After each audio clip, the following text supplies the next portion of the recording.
Member for North Vancouver Lonsdale. Thank you, Mr. Speaker. ICBC, BC's favorite crown corporation, right? Okay, maybe not so much, but it wasn't always like this. I'm here to talk about public auto insurance, and after considering this carefully, I think the best way to talk about it is to imagine for a moment that we're back in time. It's the year 1969. Several of us, some of us, weren't around back then. My mother is about 11 years old, my father is 16, a brand new immigrant to Canada. And a lot about BC is as it is now. A large province with many small towns and communities, BC is home to many varying climates, geographic features, and wildlife that produce challenging road conditions, leading to a variety of vehicle collisions of varying types. Some of the areas with smaller populations, again, we're still in 1969 now, some of the areas with smaller populations have little or no police presence as well, so drivers sometimes hit the pedal a little bit too hard or engage in other types of risky driving behavior.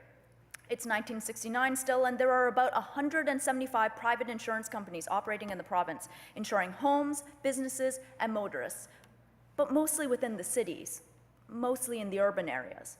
Outside the cities, getting coverage, if you can get it at all, is expensive, really expensive. The costs of servicing brokers and dealing with claims in rural areas are extremely high and simply not profitable unless rates are set extraordinarily high, and so they are. We're still in 1969, and the widespread discrimination when it comes to vehicle insurance rates is commonplace.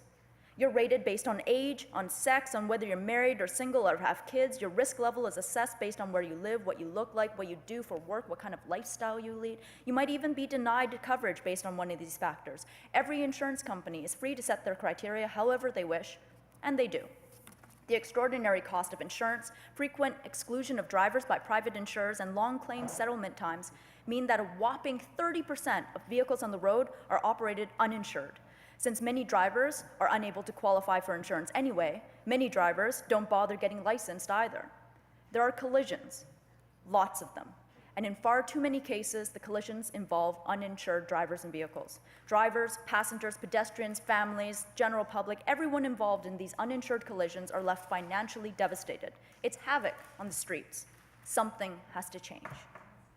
We skip ahead to 1972, and NDP leader Dave Barrett is swept into power with public auto insurance as one of their key campaign promises. The promise was postage stamp auto insurance at $25 a year, and implementing this plan at breakneck speed, the Insurance Corporation of BC was activated a year later in 1973. The plan was a huge success and provided the public benefits that were never seen under private auto insurance. Public auto insurance could return as much as 90 cents of every premium dollar into claim payments, while private insurers were running at about 70 cents being paid in claims.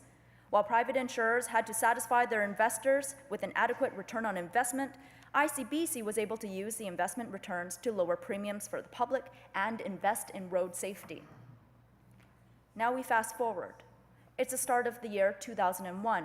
And under the leadership of CEO Tom Thompson, ICBC's basic and optional insurance rates have been frozen for 6 years in a row. ICBC has made unprecedented investments into road safety improvements, and initiatives and fatalities have fallen 13%. Injuries have fallen by 16%, and this is all between 1996 and 1999, just 3 years. Because of this reduction in harm, ICBC was able to pay out a road safety dividend of $100 to policyholders. It's now the start of 2001, and ICBC is more financially stable and profitable than it has ever been since it started. Mr. Speaker, fast forward to the year 2017. It's 2017, and after 16 years in power, a new government administration is formed by an NDP caucus with the support of some spunky green MLAs. The new Attorney General, MLA for Vancouver Point Grey, is made responsible for ICBC. The revelations have come to light in the months since.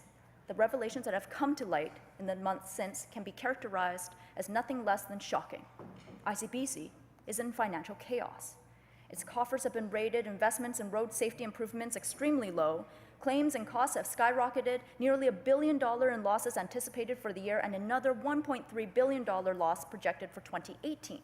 Even worse, it's further revealed that in 2014, a report to government that warned ICBC was headed for financial disaster and provided advice on how it could be avoided was not only ignored, but recommendations were also deleted from the report and hidden from the public.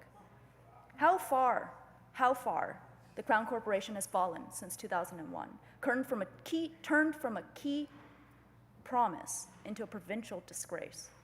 Today, ICBC has been characterized as a dumpster fire.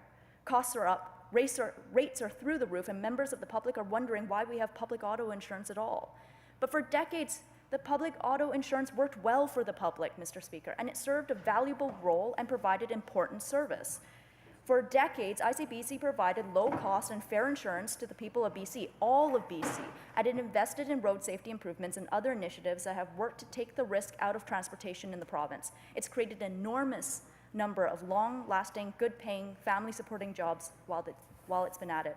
Indeed, Provincial Affairs reporter Vaughn Palmer recently wrote that even Nick Gear, a former Jim Pattison executive who was recruited by Premier Gordon Campbell to oversee the tacit privatization of ICBC, concluded that public auto insurance could and should be saved.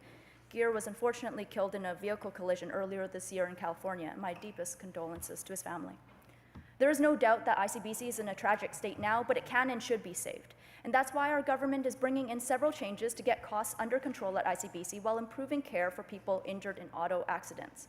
These include a new limit on pain and suffering for minor claim injuries, the first major improvements in accident benefits in 25 years, and creating an independent dispute resolution process for certain motor vehicle injury claims. Together, these changes will reduce the amount ICBC spends on legal fees and expenses, which have grown to consume 24% of ICBC's budget. There's a lot more to be done, of course, but I see that I've nearly used up my allotted time, so I will continue following the next member's response. Thank you.